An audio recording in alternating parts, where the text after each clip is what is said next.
Puerto Rico abounds in food, oceans, sky, joy, life. For such a small island, it has everything. From glorious beaches to the cobblestone streets of Old San Juan and the teeming forests of El Yunque. And if you are lucky enough to cross the mountains into the southwest region of the island, you'll find the land holds even more beauty. We're traveling along the coast to Cabo Rojo National Wildlife Refuge, a place where salt flats, mangroves, and coral reefs come together to create one of the most biodiverse regions on the entire island, most of which is underwater. We're here to explore the complex nature of conservation as it comes face to face with storms, earthquakes, climate change, and coastal gentrification.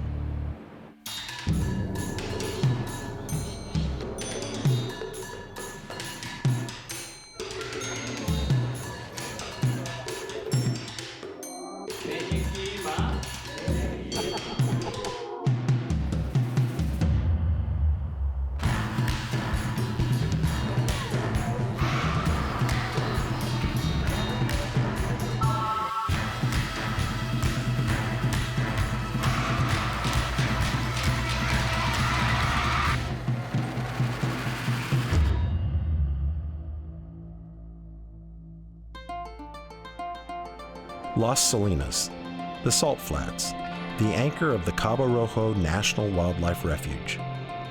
It is an ecotourism site that is simultaneously a national wildlife refuge for migratory birds, explosion of biodiversity, and a 1,000-plus-year-old commercial venture. To help unpack this confluence of forces, we met with René Esteves at the observation tower on the edge of the Salt Flats. He is a director and resource coordinator with University of Puerto Rico's Sea Grant. Sea Grant is a coastal and marine resource conservation agency whose emphasis is community engagement and education. These efforts put them at the center of research and public outreach for the area, and as we'll find out, all of Puerto Rico. Tell me, what is Sea Grant? So Sea Grant, it's our university-based programs with the purpose of serving as a bridge between the community and the academia for solving issues related to coastal and marine resources. A big part of why we're so effective is that it's all educational, so we're neutral. Are there a lot of projects that you guys do? I mean, again, we're on an island, so you're surrounded by the sea. By federal definition, coastal communities are anything within 50 miles of the ocean, so the whole island. So we teach farmers how to manage their land so they reduce sedimentation, which then minimizes the impact on the reefs. You know, we do coral restoration projects. We organize communities for co-management projects of different marine areas. We work together with other federal and state agencies to promote correct practices. Anything related to the coast and the ocean, we got our fingers on it. So right now we're at the Salt Flats. As many times as I've been to El Faro, the lighthouse at Cabo Rojo, I've driven by it. I never really understood what this was. Salt was happening here naturally.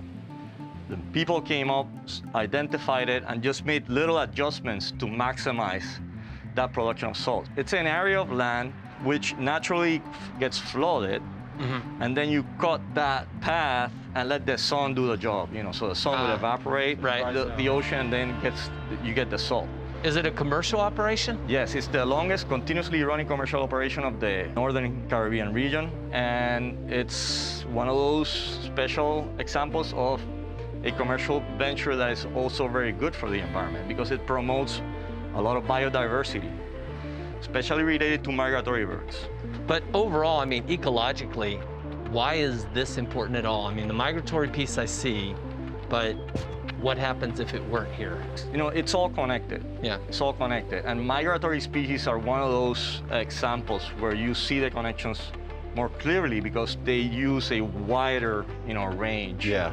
In the marine environment, you see that too because something like 97% of all marine species have a larval stage where they're just floating around the ocean, and they make it to and from with the help of currents. So the largest concentration of coral reefs within our archipelago is found down here. The island extends out about 10 miles into the ocean, and then it drops abruptly. So you have that interchange of the open ocean environment with nearshore environment. That creates a boom of biodiversity and productivity that we all benefit from, no? But that connectivity is also translated to our human condition, no? So even though you were born and raised, in Thailand, you see a lot of similarities just because of the island nature and the tropical nature of what's going on here. So that's what we try to focus on. We try to focus on what makes us more similar and celebrate our differences, no? You're originally from San Juan. Yes, born and raised in San Juan. But you're raising your family here in this area. Yes. Why is this interesting to you? As I would explain to my mother, I'm like, Mama, I go to the supermarket and, it'll be a 20-minute traffic to make it to and from the supermarket when we lived in San Juan. Here is a 20-minute conversation. Yeah. Because it's a community, everybody takes time to just chat, slow down. That human warmth is all over. So anybody that comes down here immediately senses that and falls in love with it, including me, born and raised in San Juan. I mean, do your friends understand? Do they appreciate the work that you're doing out here? They do, and they come visit often. Many times without calling me. Was that us? As friends are prone to do. Yeah, Family and friends continually show up to recharge, and they all say the same thing. I know exactly why you guys are here. I need to make the move. But you know how difficult change is, no? Tough. So you say it. Especially if the work's there. Correct. Economic opportunities are mostly in San Juan. And when you come visit, you help the local economy to make a living and to continue towards a more sustainable relationship with the resource. Yeah. Well, let us know your cell phone. We'll let you know when we're here. Yeah, we're gonna crash on your couch. Thank you, You're René. welcome. You bring some rum. Okay, perfecto. Our next vacation planned, René took us into the refuge proper to meet up with Anna Roman of U.S. Fish and Wildlife, one of the many entities Sea Grant partners with in the region. Anna is a conservation and preservation veteran who's worked in and around Cabo Rojo for over 27 years. She and her organization are charged as the caretakers of the refuge. She took us to see a recent breach that damaged the mosaic of habitats that contribute to the region's extreme biodiversity. That biodiversity is critical to the resilience of the ecosystem. Yeah, what you see here is that these ponds create some habitat for migratory birds to come and resident birds also. It is very important to manage them, and naturally try to manage the water, the inundation periods, that create this mosaic of habitat for them to feed, nest. I noticed there's a lot of, are these feathers as we walk out here? Actually, those are remnants of the flooding. There was a beach berm over there. You can see there's a breach that water entered without control because sulfates are managed by canals and water control structures. But that situation created a flooding situation, flooding all these areas. So you can see remnants of shells and fish and every other algae, that you don't commonly see in the inland. What are the reasons why you have a breach? You talked about a storm, but I happen to know that there are hurricanes that happen in Puerto Rico. Because I read the very, news. very smart. He's super smart. But you also have, the effects of a rising global ocean and... We think that it's a little bit of everything. The continuous effect of the storm, Right. when the sand plus, the sea level rise, plus maybe seismic causes subsidence of the soil. I mean, what happens if you have a breach like that to this kind of area? What's the impact? If you have the area completely flooded, you don't have that structure. You only have one class of habitat. So it's good maybe for fish, but not for the birds. The birds. And we acquired the land because of the migratory birds. And U.S. Fish and Wildlife, your job really is to try to maintain it in the condition that it was? Yeah, we're trying to keep this for a purpose, to fix the berms so we can again manage the water. Right now it's like that because it's low tide.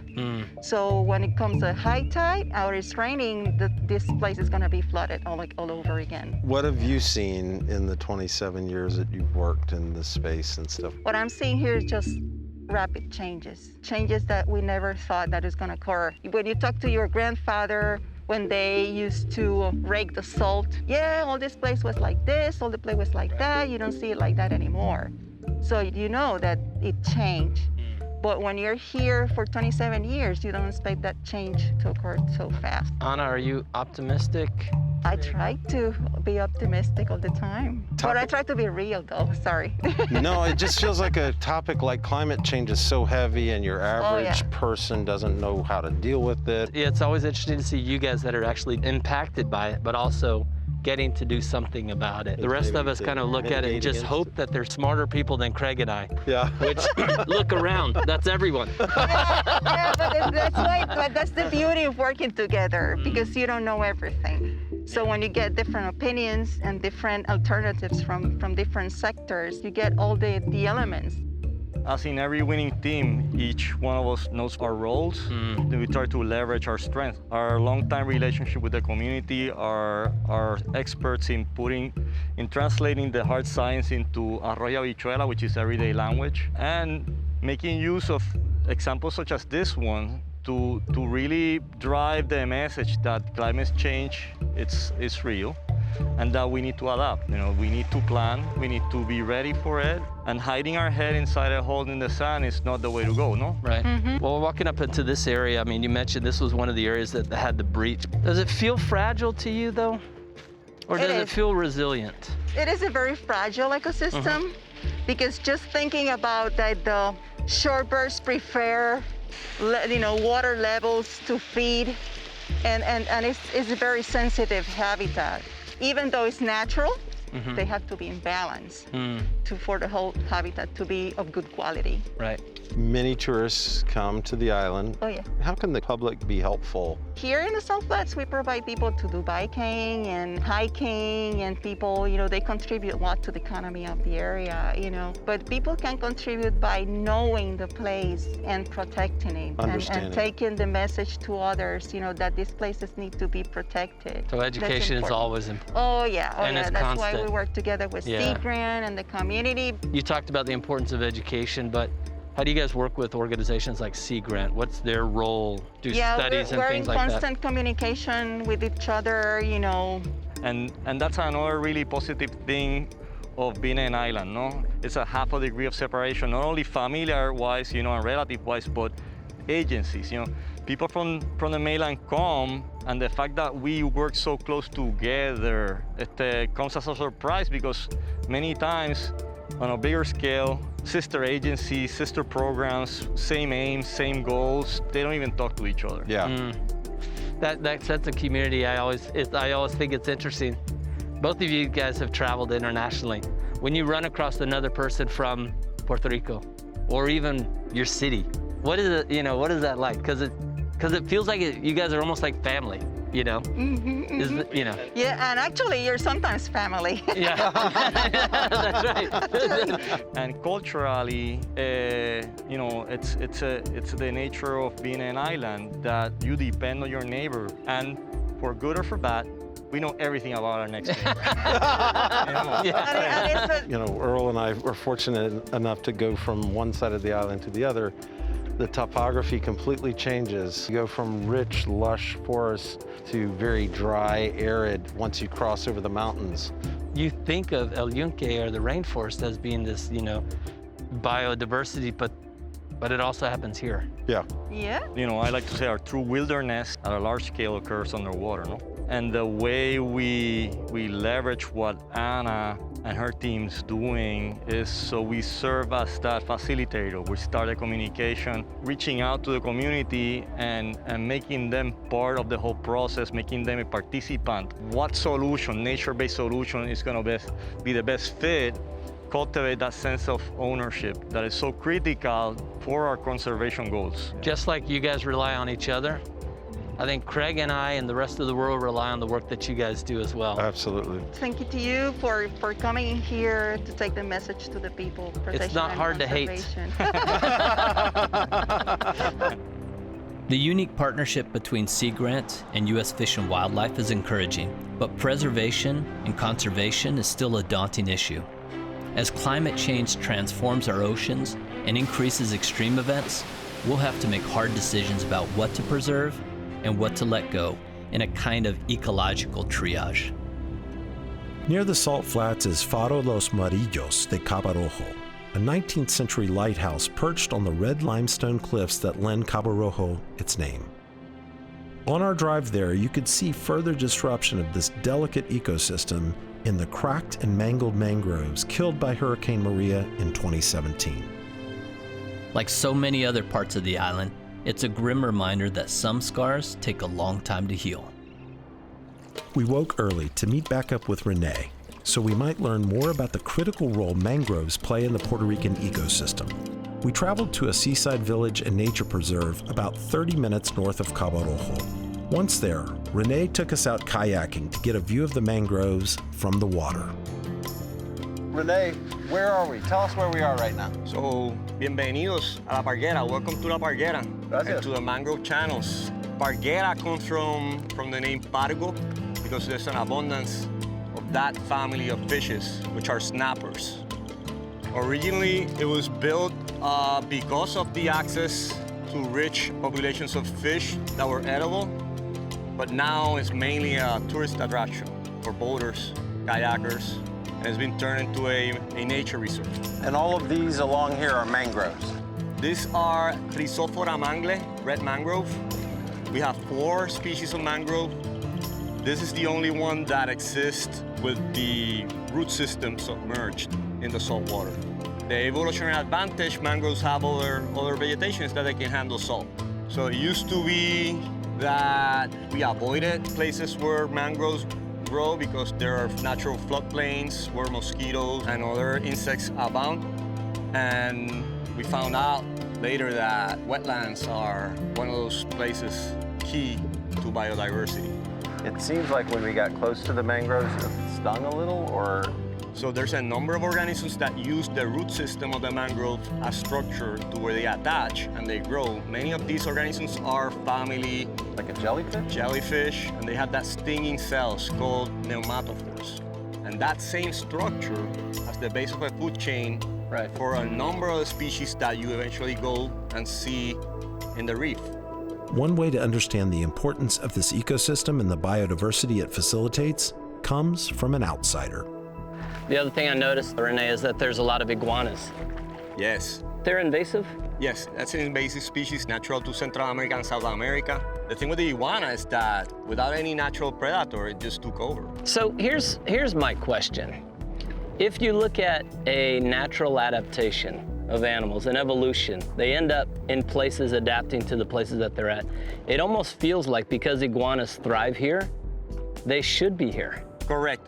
And there is a school of thought that definitely doesn't look at an invasive species situation in a manageable way. It will find its own balance.